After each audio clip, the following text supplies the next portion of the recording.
What's up, everybody? We're here with another episode of the Horns Down podcast. Got some things to talk about this week. We got Kent State coming up for OU, and there's some other games around the country that is happening.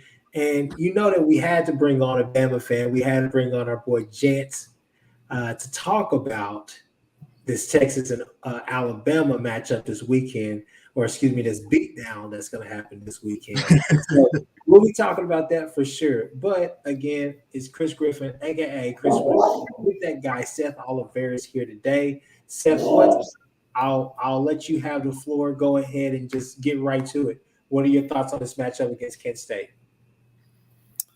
Man, really not a whole lot. I feel like we're going to learn about this OU team. It's going to be a lot of what we saw in the first game. As far as we know OU's got the skill talent, on offense to overwhelm the opponent. We're going to see more of that. I will be interested to see how the defense does against an offense who Kent State. It's known that they like to go fast. They like to, really they put the flash and golden flashes for sure. At least that's their game plan. So, whether or not it actually ends up helping them or hurting them in the long run, we'll see. But, this OU team's been, the defense has been preparing against its own offense for this, building up to this season. And this offense is, already establishing its identity as it likes to go up tempo as well. So I don't think it's going to be anything that this defense hasn't seen. But really just, I'm not expecting to learn a whole lot. I just want it to be a clean game, another clean game, maybe even a little cleaner on defense because there were, some stretches in that second quarter and even getting into the second half that, it, kind of got away from them a little bit, let UTEP extend some drives. But really, though, I expect another pretty unsurprising result. Man, I'll jump in and I'll say that I watched some of K State's. I mean, not K State's, but I watched some of Kent State's. Some of the game against Washington. I watched it live, but definitely had to go back and watch that game. So, watching some of the highlights, definitely saw that they love to play action. They love to play action game. They love. It's really a RPO, but it's kind of like, how should I say this? They run a similar offense to Wake Forest, and that may be stretching it just a bit, but it's really methodical. It's almost like a mesh concept, but it's really just it's heavy RPO based. So it's heavy RPO. So it's gonna be interesting to see how we match up with them. They got some athletes on the perimeter. They got some athletes. I don't necessarily know if they have that team speed to really just blaze the saddle, so to say, of OU, the corners of the secondary. But I think that our pass rush should be able to be dominant this game. You're looking for that front seven to be even more dominant than what they were the last game against UTEP. You want to see them kind of step it up and kind of beat a lot of guys off of just sheer penetration, just their own moves and all the rest of that. So you just want to see that. You want to see more of the same. You want to see Reggie Grimes get another sack. You want to see Ethan Downs get another sack. You want to see guys like that really go out there and do what they need to do. Against Washington, I saw some good things. I mean, the quarterback, he's a gunslinger. I'm not going to say he's better than the quarterback from UTEP. I don't necessarily think that. He'll take some risk with the ball, but he can get the job done and he can make all the throws out there on the field. So it'll be another good test for our secondary, be another good test for our defense. Offensively, we should be fine, just fine. Hell, we should be able to run the ball an awful lot. Their defense, it looks like they want to get pressure on you. They want to bring both of their edges. Like they're all about that edge game, that edge rush. So it looks like that's what they're going to try to do. So I saw Washington run a lot of inside run, and they were very successful with that. And then the pass game as well, whether they were in zone or in man, they matched up really well and got the matchups they wanted and were able to exploit that secondary. So it's going to be a pretty good matchup and another good tune-up game, I feel like, going into some of the harder games with Nebraska and then home against K-State. James, I don't know if you've seen any of Kent State or if you watched that game or saw any of it, but if you got anything to add, just let me know. So yeah, I do know a little bit about Colin Shuell. I do follow a little bit of Mac only because, again, shout out to the UB Bulls. I literally live like 5 minutes away from the campus. So I do, for the most part, that's one of their main rivals. So I really do hope you guys beat the absolute crap out of Kent State, but that's just me. But Kent State, for the most part, they don't really have, a Dre Archer. They don't have that Dre Archer type of athlete. For the most part, they pretty much have a lot of a lot of 1-star, 2-star type of kids. They recruit pretty much more of the Northeast area, more the Ohio type area where they get some of the best recruits in. But no, for the most part, though, I expect Oklahoma to dominate. I expect a lot better things, especially on the offensive line. I think Dylan Gabriel is going to get a lot more comfortable with this. For the most part, again, your defense. I think again, seeing guys like Reggie Grimes, seeing some of those guys, some of those veteran players like maybe Jalen Redmond and a lot of those other guys get involved more into it. Ethan Downs, I think that's going to be very, very beneficial for your team. Again, you guys are entering a very, very tough portion really, really soon of your schedule.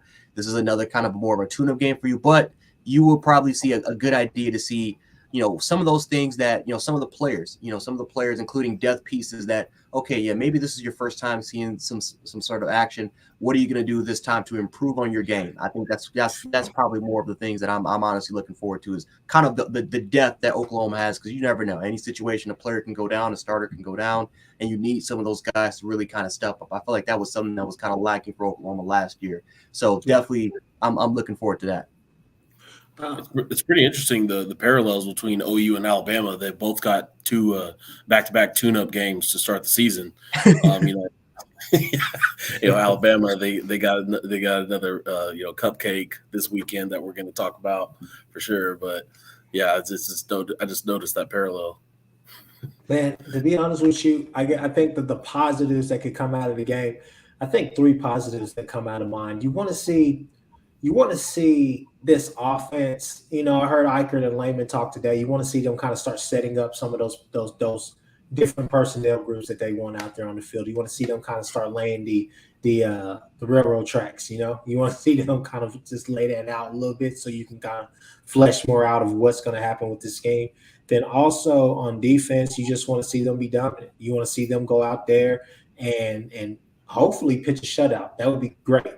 But you just want to see them, continue what we saw last week, which was great tackling in space, and playing assignment sound football. So you want to see more of that. And then the last positive that can come out of this, which would be a super positive, and I think would trump everything outside of a win, would just be no injuries.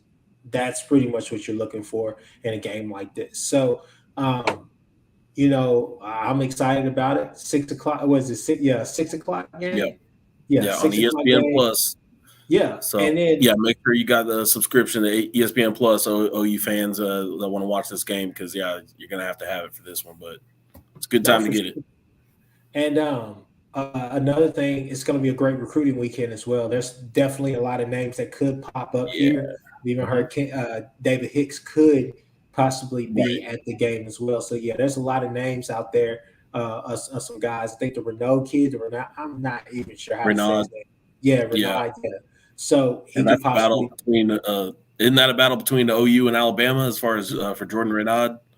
I think at least that's kind of what I think he's going to Oklahoma. It's like we're in the conversation, but he's leaning towards Oklahoma. I'm 100% confident he's going to swing you guys. Hey, at Oklahoma, we know never to count out Alabama though to recruit. Yeah. We've been there where we thought we had somebody in the bag, and then there he's wearing he's going to Tuscaloosa. So we're definitely not gonna. I mean, it does seem like that. I agree with you that he's leaning that way, but shoot, until he signs that dotted line, Alabama's always in the mix. Yeah. So Seth, they heard me with Jay. Shout out to Juwan at Smith Smith. That boy Juwan Smith. Shout out to him and Unfair Sports. Definitely check out their channel. But they heard me, but they didn't hear you. What were your thoughts about this UTEP game? Just give us kind of your brief summary of it. Right. I mean, it was definitely, I think, it was an overall success. Obviously, you win 45-13, cover the spread if you want to measure it that way as well. They checked off those kinds of boxes. Yeah, there was the growing pains that a lot of people anticipated they would see, at least, on defense and even on offense, with just, even though Levy and Gabriel have that history together, it's still just a lot of different faces, coming together for the first time, in a live game. So there was some growing pains there. It wasn't always crisp on both sides of the ball. But, I mean, you really got to – my biggest takeaway was about defense.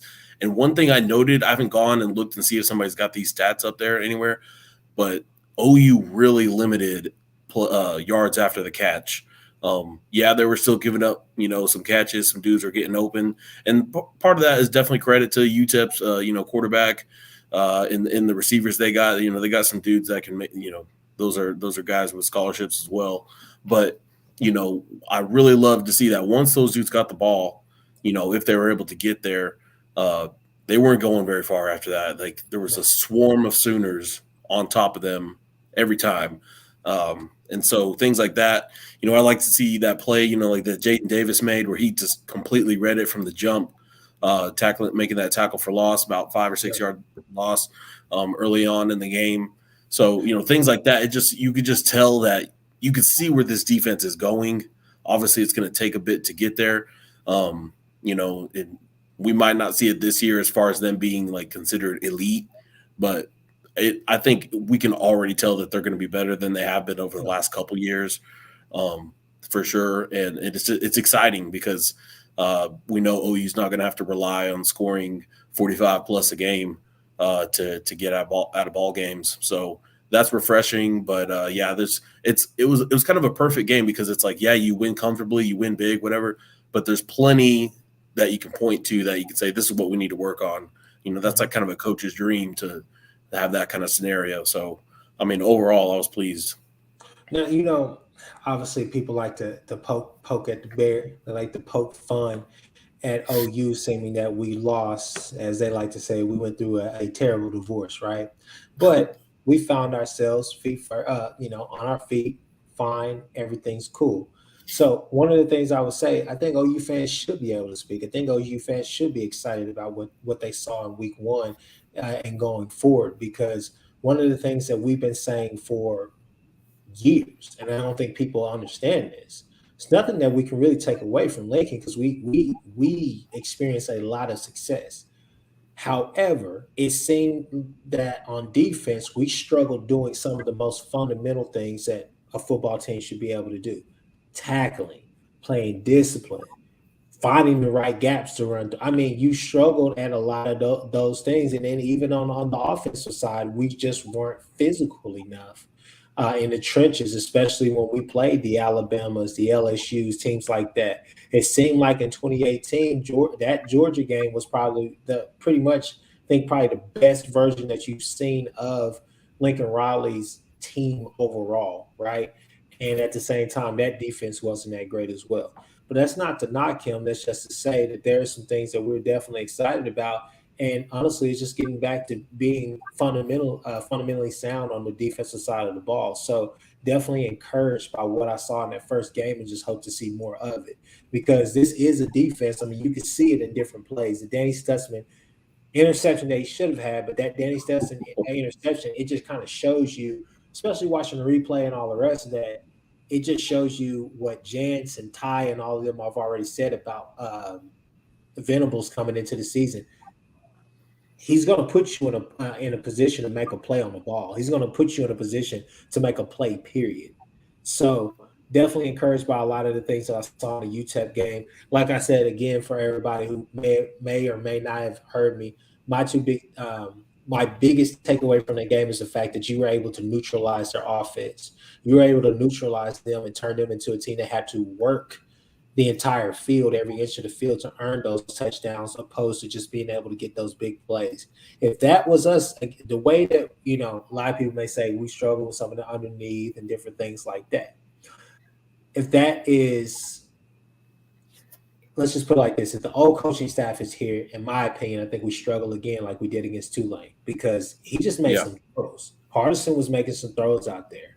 So with that being said, definitely encouraged. Glad that the UTEP game is behind us and ready to see what Kent State has to offer. and to people on those Nebraska boys again ahead of the big matchup week 3. So, with that being said, looking around before we get to kind of the one of the games that we want to definitely talk about. Well, let me ask you this: do you guys have anything else to add about OU, which you're excited to see this week? I'm overall just, again, I'm, like I said, like I implemented a little bit earlier, I'm really excited to kind of just see more of the depth pieces play, because we all know that Brent Venables is trying to build that foundation. Right, he's trying to really, we all know he's trying to build that. And right, you mentioned a little bit earlier during that YouTube game, that UTEP game, you saw a lot of those Oklahoma players, like based off what we saw from last year compared to what we saw from this first game. You saw a lot more discipline.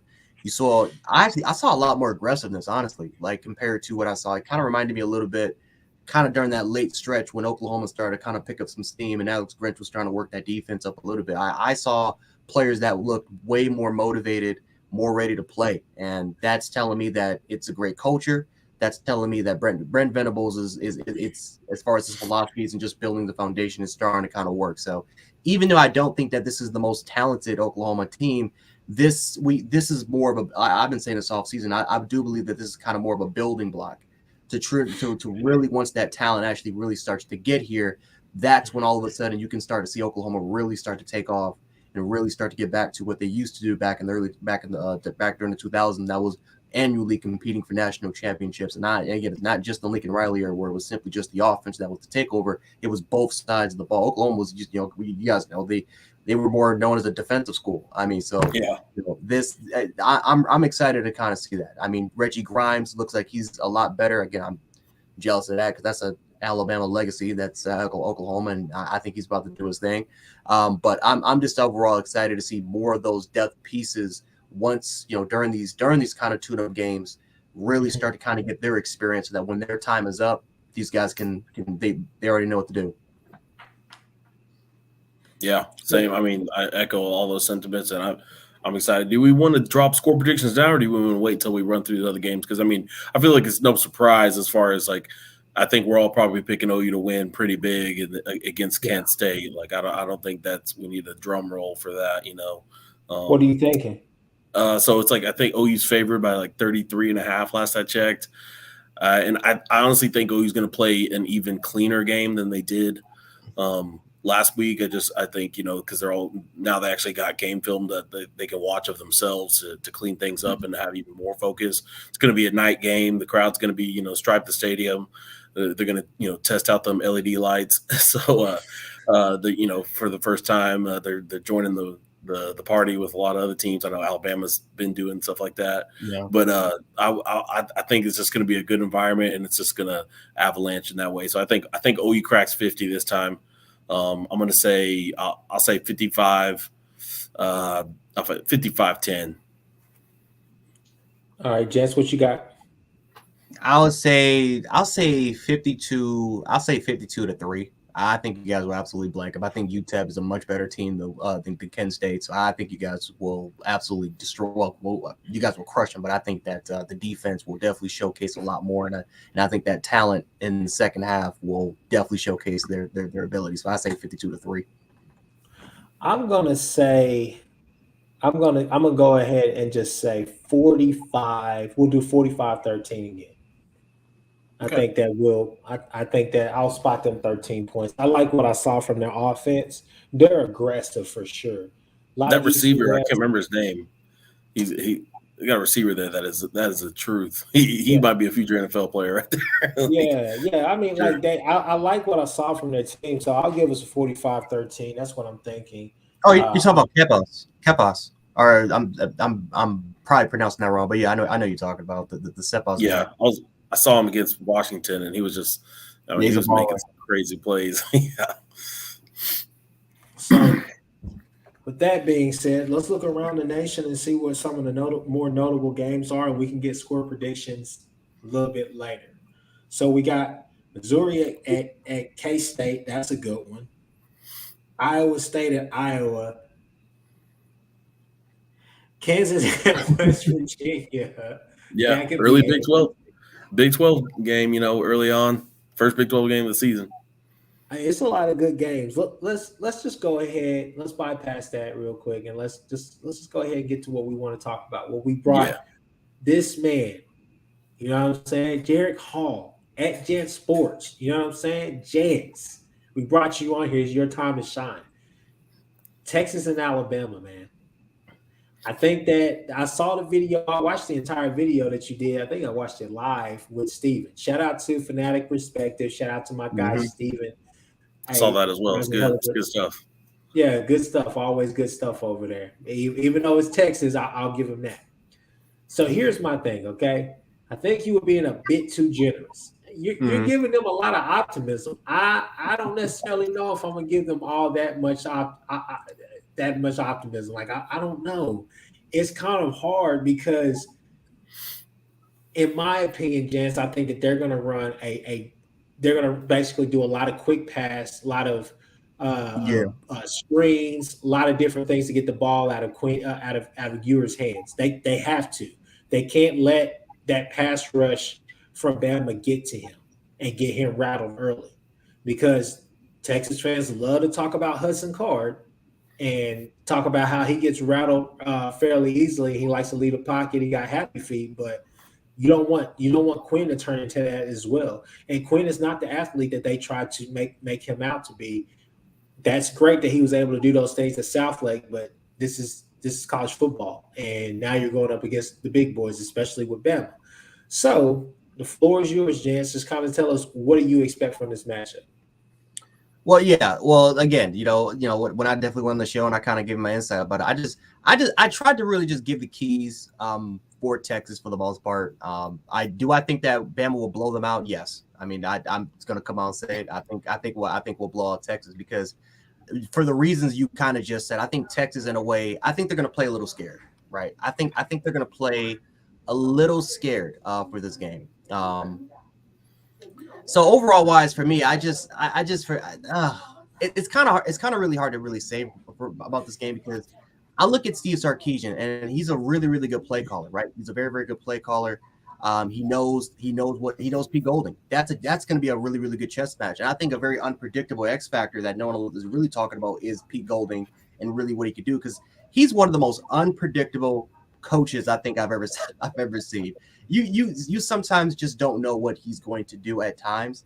And last year, our secondary, we tried to do too much, especially earlier on in the season, instead of just kind of simplifying the defense for a lot of our players in the secondary, and that caused a lot of miscommunication. It's a defense that requires a lot of communication. It's a very complex defense, and when it's not, when you're adding too much to their plate, everything's going to be messy. So when a lot of people bring up the A&M game, I bring up the fact that Will Anderson dropped more times in coverage than any other game throughout the entire season. We stopped actually dropping him back in coverage that much because of what Pete Golden's game plan was for him. The same thing with Dallas Turner, and it was just overall mess. And then ever since then, the defense has been simplified. So um, it's a tricky one because what is Pete Golden going to do, right? Is he simply going to let his players just rush the quarterback? Are we simply going to rush forward? Are we going to try to test Quinn Ewers? Are we going to rush 6, 7 guys?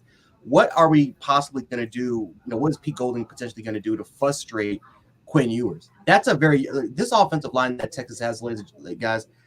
That's a very young offensive line, right? They got, I think, around a couple freshmen starting the offensive line. Junior, who's their best player on the offensive line center. He's out for the rest of the season, so now you have to kind of put up a backup player in there. And now you have to go up against a DJ Dell. You have to go against a Jaheim Holtz, which, again, Jaheim Holtz, I think is going to be a huge bright spot for this Alabama football team going into not just this particular season, but for the next 2 to 3 years. Byron Young, we've seen the improvements that we was able to kind of see from him. Just a lot of other things that I really, really do like for this defensive line. So it's going to be interesting because I think for this Texas game, you can't, even though I can foresee them trying to get that ball out as quick as possible, try to make a lot of swing passes to Bijan Robinson or to Keelan Robinson or Roshan, whoever the running backs are going to be. Maybe try to fix on those inside slants because that's what Utah State. They actually had a little success on us because of the inside slants on us when we were simply in our man with a lot of our stars and our safeties that were kind of meshed up there. So I'm really wondering what type of game plan Steve Sarkisian is going to have for Pete Golding. I think that's going to be a key matchup right there. I think it's going to be a little bit of a chess match.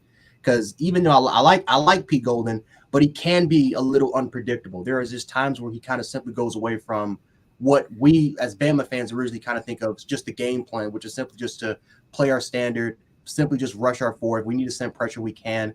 But, there are just times in some of our worst games where we're simply just kind of going out the game plan. We're making the defense a little more, a little bit more complex than it actually kind of needs to be. And, it's just so that's a key, right? It's just if Texas is going to win this game, this defense simply, I don't think that talent wise, Texas is a match for Alabama. If Alabama's going to lose this game, they're going to beat themselves up. Right, it's causing it's really forcing ourselves to for the turnovers. It's really again doing way too much on the defensive side of the ball, making our secondary, which is by the way, it's still a brand new secondary for the most part, at least for outside cornerback play, because Kyrie Jackson, he played a little bit towards the end of the national championship game, but he still is kind of new. Eli Ricks, for the most part, he is still learning the defense because he hasn't really had a healthy camp. He's been in and out. He hasn't suffered any major injuries, but he's still battling. And I think that's another thing too. We have co-starters still. Terrion Arnold is a co-starter. Eli Ricks is a co-starter. Kyrie Jackson, Kool-Aid McKinstry, those are co-starters. And I don't think that, at least for what, and again, I could be wrong about it, but we haven't actually named who the two outside corners, who the field corner, who the other outside corner is going to potentially be. So that it's something that I'm curious, honestly, to see, guys. Yeah, I mean, you touched on it as far as talent for talent.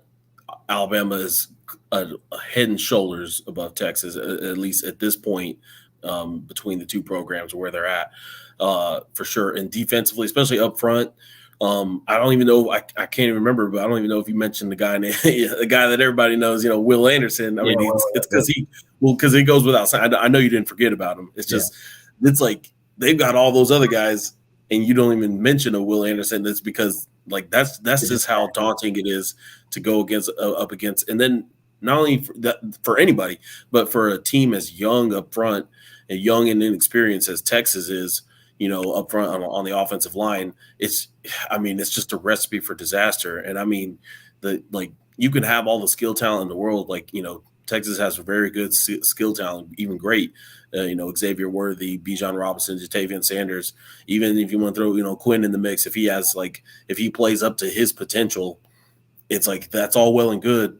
But if those dudes up front aren't getting it done, if they're not winning those battles, there's really nothing anybody else can do to make that up, because it's just every play will be blown up from the start, and you can never build a consistent drive, and we see that time and time again. And that's why one of the things that OU fans, I know Chris and I are excited about with Brent Venables, is what he's building as far as he's not shying away from the SEC and what it takes to compete week in and week out, which is you got to have top of the line D line play, linebacker play, but especially up front you need to be strong in the trenches.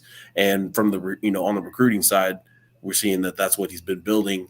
We're in the mix for guys like DJ Hicks and Jordan Renaud and the guys like that. So, but to bring it back to Texas, it's just, I think that is such the biggest mismatch, maybe the biggest mismatch in maybe any Power 5 non-con game this year.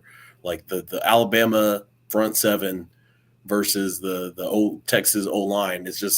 I just feel like it's just such a big mismatch that for me, I think Alabama doesn't even need to play. Obviously you want to see them play an A+ game, but I don't even think they need to play a B- game, obviously, to win comfortably.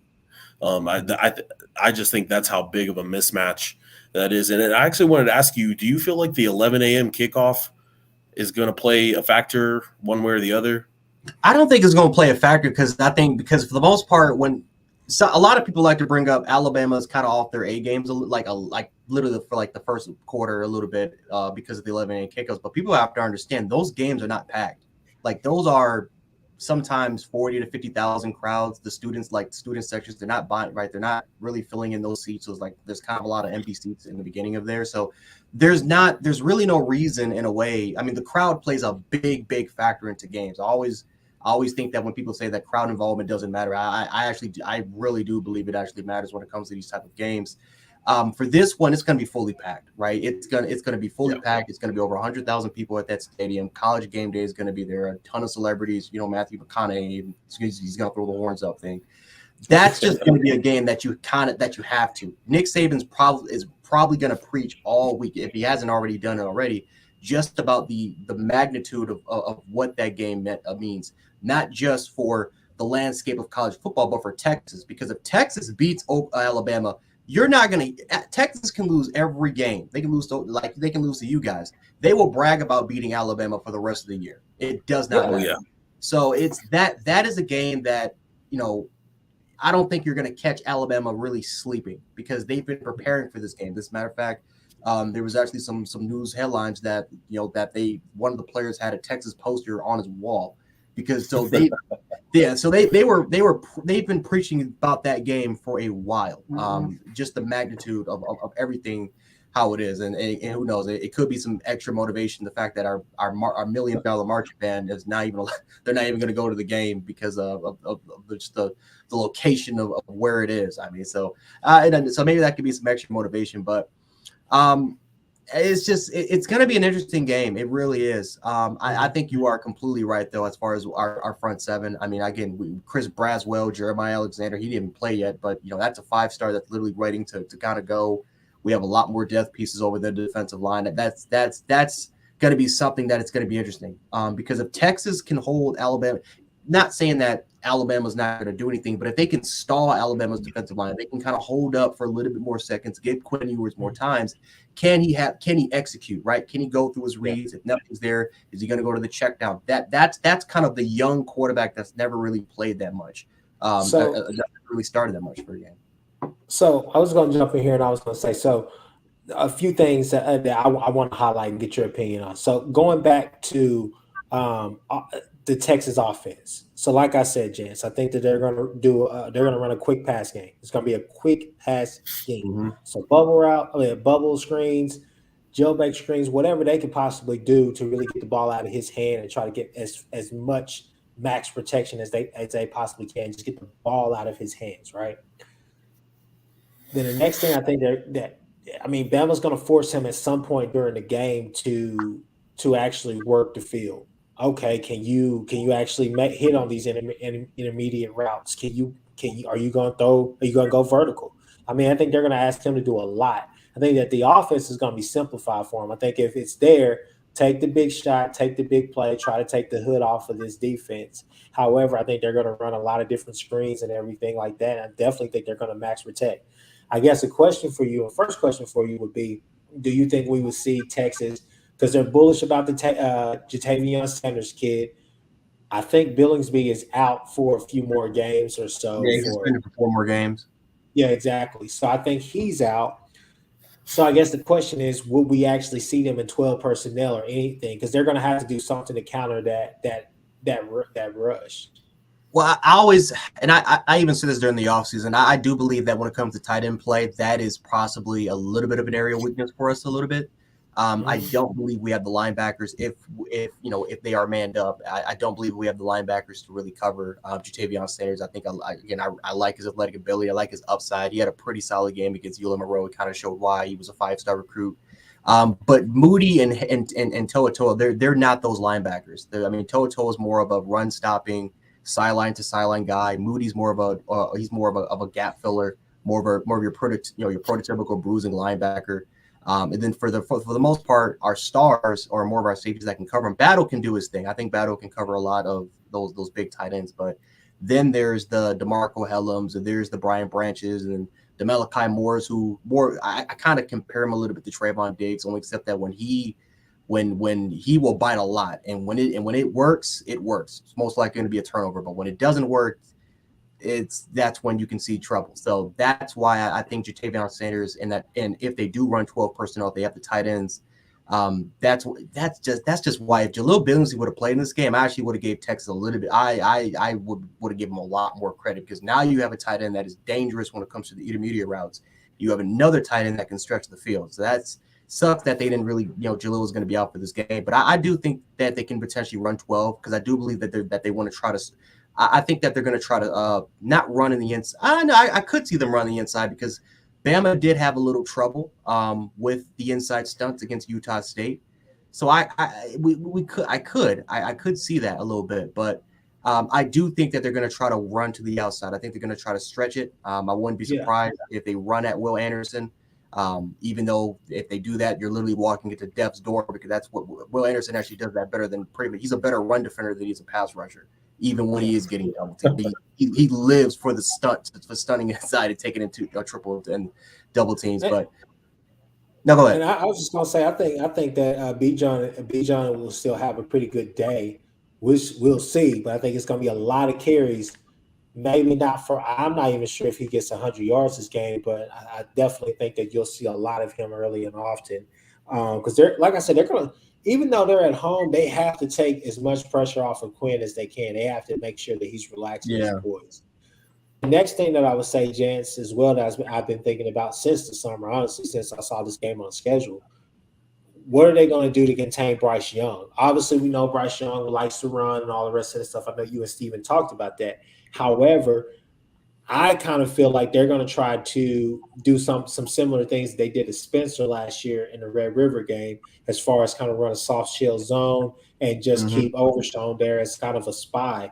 I mean, Overshown was coming all over the field from every angle, and he was getting the best of that matchup. And I mean, Spencer really couldn't figure out that defense, and it took Caleb to really get us there with a lot of bumps and his legs to really get us over that hump that we needed to get over to win that game last year. So I don't necessarily know if that soft shell zone works, against Bryce Young. I think he'll tear that up, but I just want to get your thoughts on that. What do you think that they do? I wonder if that potentially could happen, because that's what Georgia did. That's what Georgia tried to do, or again, they tried to implement that a little bit in the SEC championship game, and it didn't work. It didn't really work. Now, of course, we had 2 All-American receivers that could pretty much carve everyone up, and that was the defense that we wanted them to run. Now, we have a transfer in Jermaine Burton, who I think is a solid receiver. I don't think he's better than Jamison Williams. I think he's more of that John Mechie camp, more of a number 2, but I like Burton. Trayshawn Holden's kind of the same camp. And then we have Kobe Prentice, who's going to be more of the slot receiver. And we have some other freshmen, Isaiah Bond. We can keep going on. So, but it's going to be interesting, because this is where I kind of give Texas a little bit of a chance. And that is the fact that our offensive line is not the strongest. It's not a bad offensive line, but it's not a great offensive line. I think we are past the time where Bama had where the Alabama offensive line can consistently be in the Joe Moore. I think that's done. I think that's until we can get some more talent, built some more depth within the offensive line. I think this year and maybe potentially next year, we'll have solid offensive lines, but not great offensive lines. I think we're past that. It's interesting because, again, Kendall Randolph, who's a 6-year player. He's going to be starting at guard for Javon Cohen.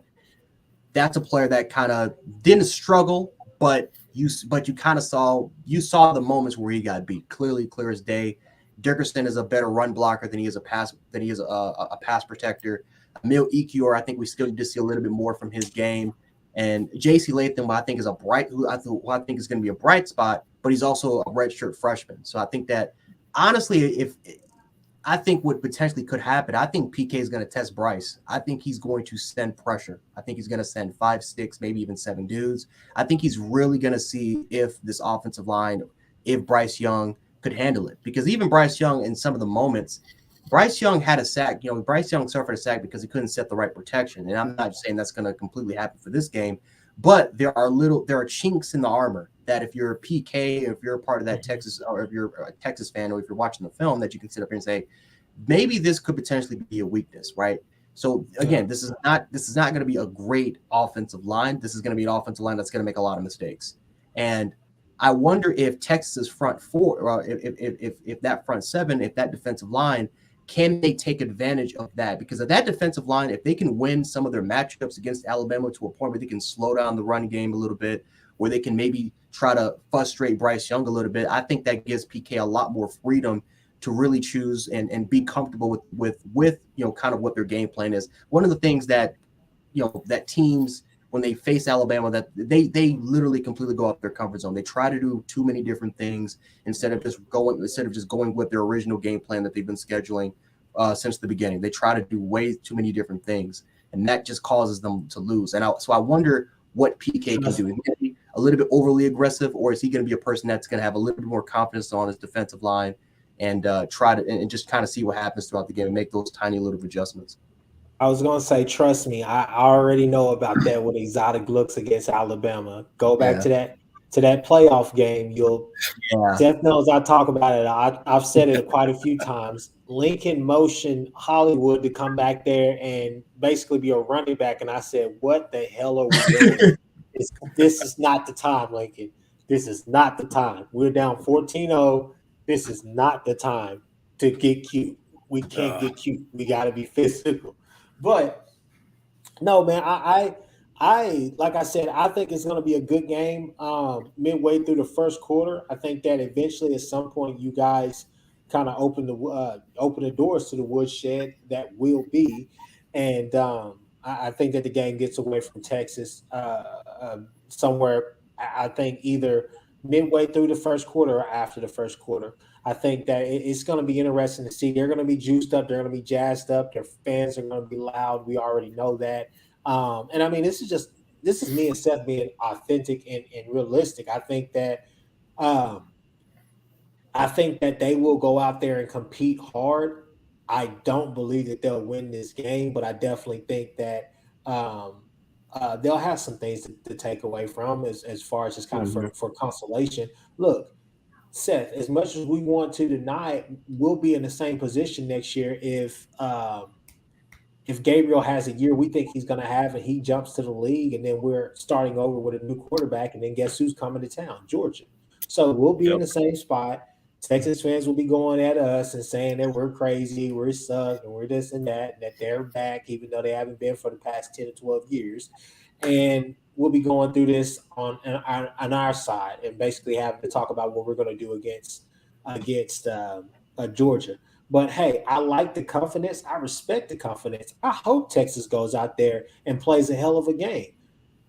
But at the same time, let's not sit here and act like just because they go out there and keep the game within 13 or 10 points that, they're going to be amazing. We saw them go against LSU, and then boom, they had a great game against LSU, and then the rest of the way was just kind of up and down.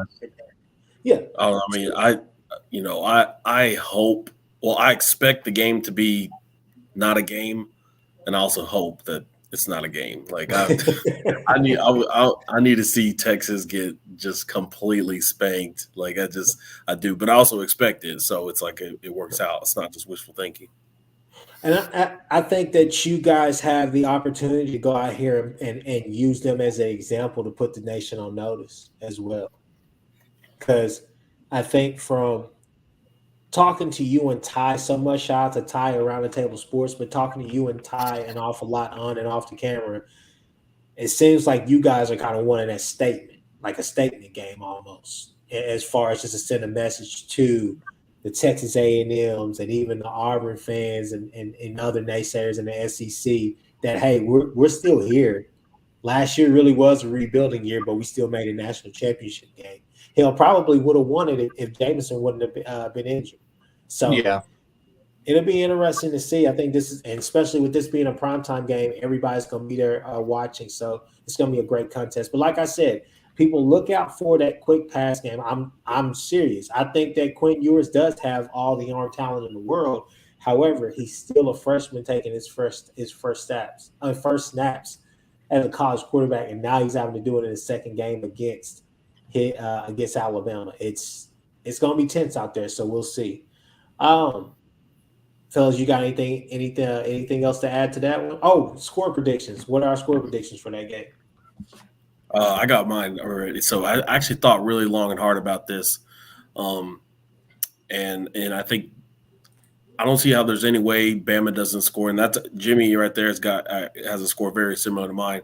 I don't think there's any way that Bama doesn't get in the upper 40s minimum. I just think that I just don't see the offense stalling out really very often. I don't even think Alabama's going to punt for at least the entire first half. I think the first half is just going to be just smooth. But my final score is going to be 49-16. I think, and I actually don't think Texas has a very good kicking game. But I think just because of that, they're going to come out in this game and their kicker is going to go. And their kicker's actually last name is Auburn, which is funny. But Yeah, he's going to go out there, and I think he'll be 3 for 3. You know, they'll have a touchdown. I don't know if that touchdown's going to come early or late, but I don't see Texas even breaking into the 20s. So 49-16 is my final score prediction. I got it 41-17. I think Texas will play very hard. I think they want this game. I think that pretty much all season long, they've been pretty much doubted for the most part by pretty much everyone else, the entire country besides Texas. I mean, hell, even some Texas fans, it's like 50-50 split. It's like a Super Bowl going on over here. So I think they'll play hard, though. I think they'll really try to play hard. I think this will be a game in the first quarter. I wouldn't even be surprised if this is like a game in the first half. I mean, you know, I always kind of go back to the Duke-Alabama game where that game was like really close in the first half, but then the second half, Alabama just blew Duke out. You know, they just blew them out and they won that game 35-13. So I think that this is going to be a very similar case. I think that because it's week 2 and because this Alabama team, this is not really the perfect Alabama team. I think we'll make some mistakes that will make those correct adjustments in the second half. We'll be a lot better in the second half, and I think that will kind of pick up the pace. But I think 41-17, that's my score. I'm going to go ahead and say 44-24. It's a weird game at some points in some parts. I think that you guys still blow them out, but I think that they do crack 20 points. Seth, that's saying a lot. I'm trying to be generous. I'm trying to be generous. So I'm sure they'll take this and they'll say, let's put this on our board. But with that being said, guys, let's go to the notable games of the week. Everybody, I want you to start dropping your score predictions for these games as we go. This is kind of our pick 'em roundup that me and Seth always do. So, with that being said, gents, what we usually do, we just kind of blast through the games. If it's a notable game and you got a reason why that team is going to win or whatnot, please do tell. But other than that, if it's just kind of like a Iowa and Iowa State game, and I mean, I'm sure we all can say 5-3, but we'll go from there. All right. First of the notable games, let's start at the top. Missouri at K-State this weekend. That's a pretty good game. That's a pretty good test for K-State early on. Who you guys got? Yes, you can go ahead and start. Okay. Give me K-State. I like their defensive line. I like Felix. I think Felix is going to be a first-round pick. I like him as rusher. I think Missouri is still kind of in that rebuilding stage mode. I think they still haven't really truly recovered yet. I think K-State right now, I think they're going to get it going. I think Kent State, I think you can make an argument they are a top 5 or at least a top 6 team in the Big 12. And I think that they'll be pretty competitive once they kind of get into conference play. I think that this could be a big win that can kind of swing the momentum towards their favor. So kind of give me them. I got them. I would say this is going to be a close game. Give me 21-17. Yeah, I also got K-State as well. I feel like they typically do well in these big non-conference games. Definitely as of late, and Deuce Vaughn is that dude. I mean, he's just no matter who he's going up against, he's going to get his.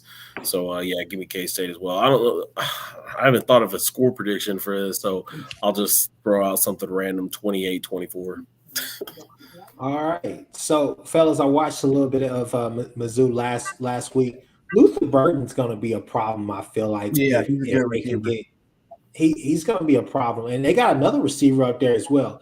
They have a pretty good receiving core, so it's going to be interesting to see how that defense and K-State defense plays that, because K-State defense doesn't usually have the best athletes, but they are disciplined and they play really hard, and they're really fundamentally sound. So play good football up there. So it'll be interesting to see what all they do. Can Adrian Martinez keep the ball in his hands, or is he going to turn it over? That's another question there as well. So with that being said, I'm still going K-State. I'm going to go 31-17.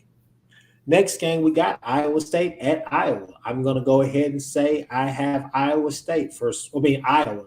For whatever reason, no matter how good Iowa State is coming into the year, Iowa has always notoriously been their kryptonite.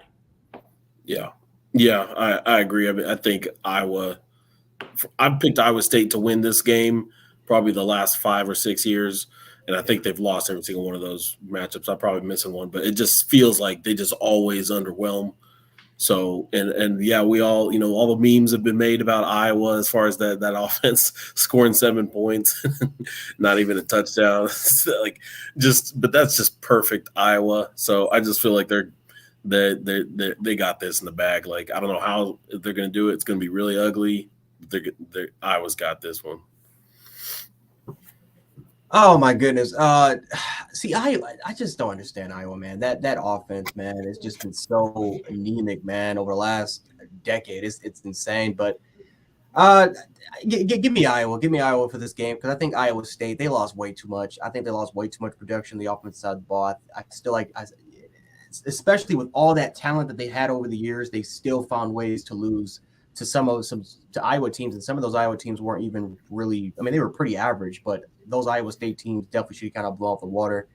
I definitely don't think it's going to happen now. I think Iowa's they just get up for this game. This is just the one game where they simply would just outplay Iowa State somehow, some way. They always find a way. So give me Iowa. I had to probably get a score prediction the way that everything else has been going. I think 13-10 is probably pretty much what it is. I'll say 10-7. 10-7, that's my score. Oh, God. Yeah. First in double digits. So moving on, Kansas at West Virginia. Do we believe in the LiPo Warriors, a.k.a. the Texas Beaters, or do we say West Virginia gets back on track, goes 1-1 this week? Yeah, West Virginia gets the dub. Like, I don't know. I think Kansas, and I think with Leipold there, I think they're on their way up. Yeah, but it's a long way from winning a game like on the road at West Virginia.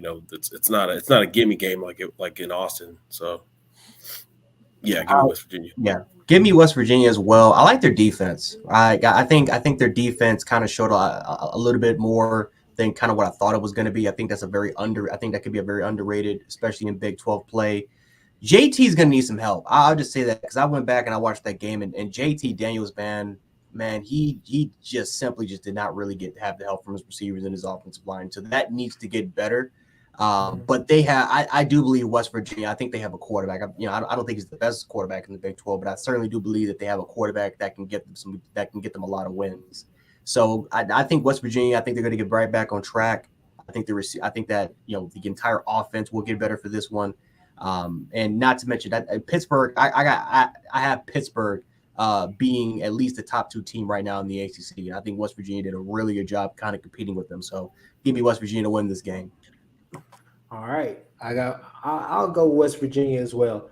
Let's speed through these 2 games here. Who you got? Just pick who you got. Houston at Texas Tech. Tech. I'll take, even though no starting quarterbacks out, but give me Tech. I like Donovan Smith. I'll go with Houston. I'm gonna go with Houston as well. I definitely gonna keep an eye on this game, but I'll go with Houston as well. I think they get back on track this week. Arizona State at Oklahoma State. I'll take Oklahoma State. I think, just at home, even though they didn't have look that great. Give me Oklahoma State. I'll go. Oh, yep. Yeah, I was just saying. Yeah, I wanted to clarify. Offense, they look great last week, but defensively, they. Yeah, I go with Oklahoma State. I think let's see what happens with Spencer Sanders. That defense needs to get better, though. That was embarrassing. That needs to get better. Now, what I will say is this right here. Coming into this game last year, I thought coming into this game, from last year, because I'm just so jumbled up about this game because Herm Edwards lost so damn much. He lost so damn much. It's just crazy. He lost players. He lost coaches. I know Herm Edwards is a great coach. I do. But I just don't know if he has enough at this point in time to beat them, especially coming in there with Emory Jones. So if Emory Jones can show that he can pass and he can do other things and just run, then I think they'll be fine. But I still give it to OK State. All right. Baylor at BYU. Oh, this is sneaky, maybe the best game. Just hell, it's gonna be a sneaky late as well. I mean, it's like it starts at 9:15. I was like, Jesus. Yeah. I'm actually going to go with the road team. Give me Baylor. I think they're being slept on a little bit. They're underdogs. Give me BYU. Give me BYU for this game. I think I really like their team. I think they're possibly the best. Well, again, I was about to say group of five, but they're independent. But I do believe that they're in that category. I think they're the best. So I think give me BYU for the upset here. I'm gonna go with BYU as well for the upset. I'm feeling it. I'm feeling it. Here's a game that I'm interested in for sure. Can Spencer Rattler and the boys get it done at Arkansas? He didn't have the greatest debut last weekend. It was okay, but I think he had a pick, maybe even two. I'm not sure, but He had two picks. One was definitely his yeah. fault. That was kind of later in the game, but the other one was a tip pass. It was a tip ball that got. I'll take Arkansas though. I think they're honestly one of the best teams in the SEC. I really do. I think they're in that probably I would say comfortably in the top 4. At this point, I think I could say that without cringing. So I'll take Arkansas in this one. Give me Arkansas as well. I think that this is just not a good time right now to play them. I think for the second week, that South Carolina offense, I think needs a little bit more help. So I feel like they need a tune-up game. So I'll give me Arkansas. All right, now fellas, you heard it here first. South Carolina will be 3-0 these first 3 weeks of football. James, who does South Carolina play the third week of the season? I think I know, but it's something. Is it Georgia? Yes. Or not?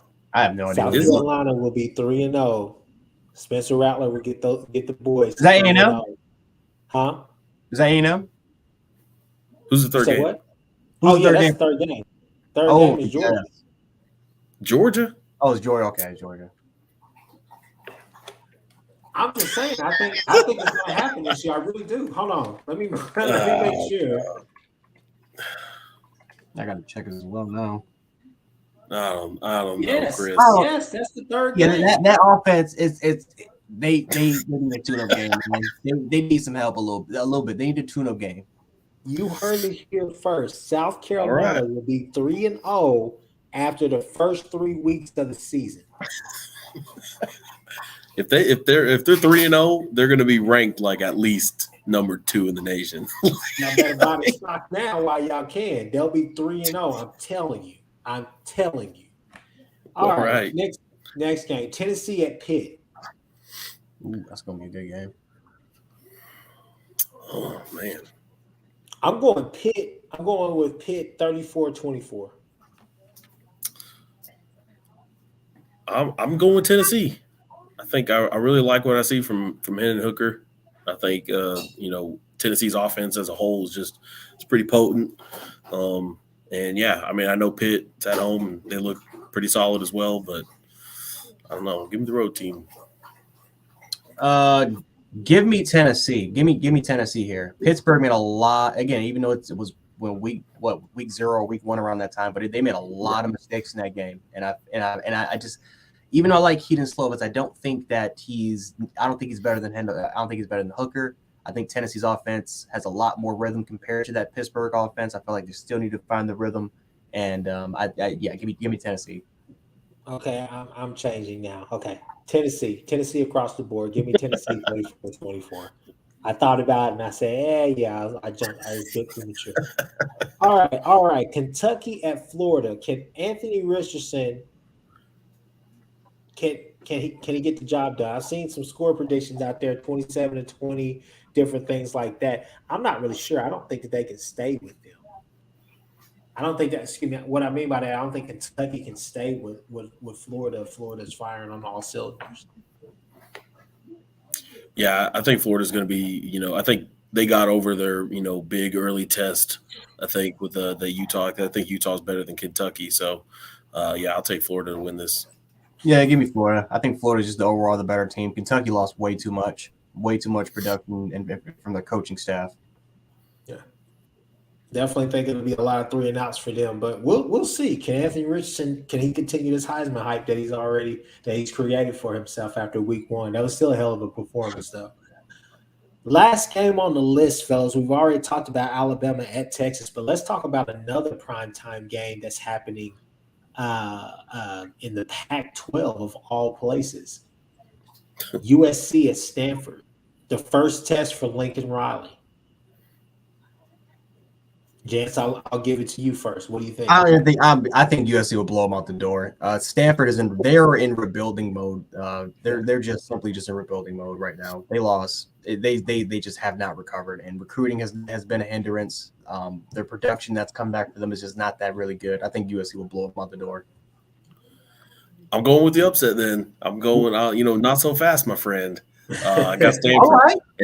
And probably part of that, maybe a big part of that, is because I want to see it happen, because I want to see Lincoln lose every game for the rest of his coaching life.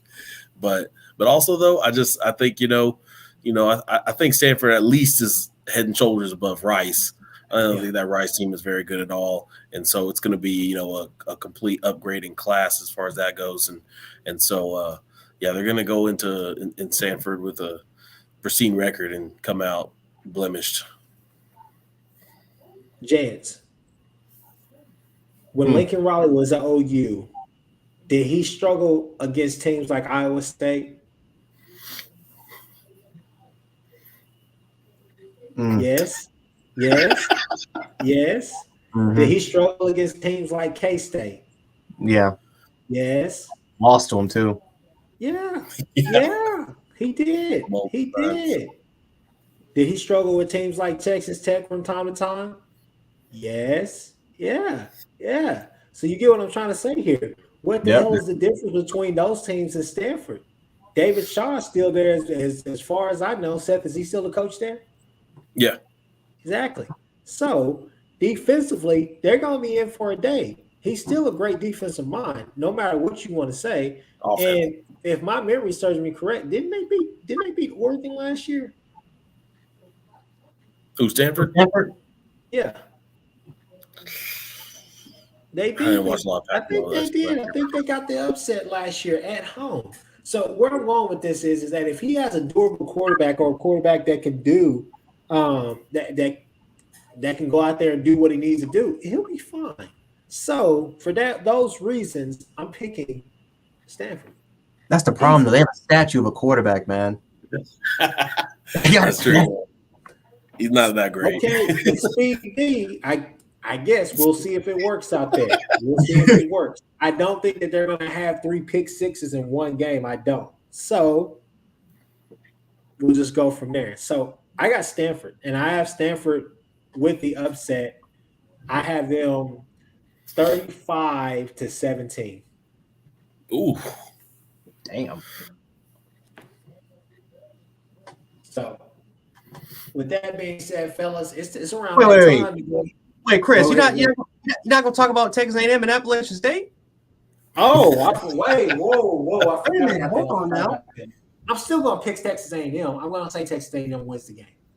I think it's a close game, though. I think it's like I think it's a 31-21 game. I don't see it being that close. I see A&M win. I think North Carolina just has a horrible defense. I think that's what that was. So they were just able to eat that up. I think A&M wins this by at least 3 touchdowns. Well, we're gonna find out, man, because I got Appalachian State. Give me Appalachian State to win this game. Give me them to win by. I'm not even joking about this. Give me them to win by 2 possessions. I think A&M is going. I think A&M is going to be in a long day for this game. I think their defensive line. Remember, they lost all that sack production, 90% of it. That's still a very, very extremely young defensive line. You're going against one of the best offense. Because last year they had same offensive production. They had one of the best offenses last year. Very experienced receiving core. Chase Bryce is one of the best quarterbacks in the country. Let's give him credit for that. I think Haynes King is also too. I think he's also still learning. I think he's going to struggle a little bit. So. Give me. I think this will be highest scoring, but give me Appalachian State. I think they make fewer mistakes in this game compared to what they did last week.